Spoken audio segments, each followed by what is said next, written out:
1084 KG गंजेई जबत। Nandpur police द्वारा 1084 KG गंजेई जबत।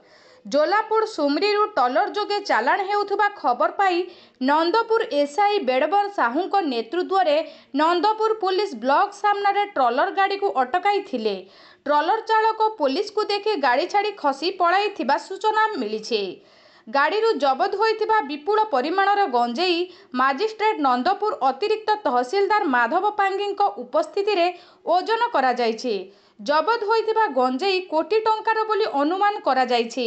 अभियुक्तों नारे नंदपुर थाना रे केस नंबर 75/25 मामला रुजु करिथिबा नंदपुर थाना अधिकारी ममता पंडा सूचना देइछन्ति। कोरापुटरू जिला प्रतिनिधि प्रशांत खोसला रिपोर्ट NTV।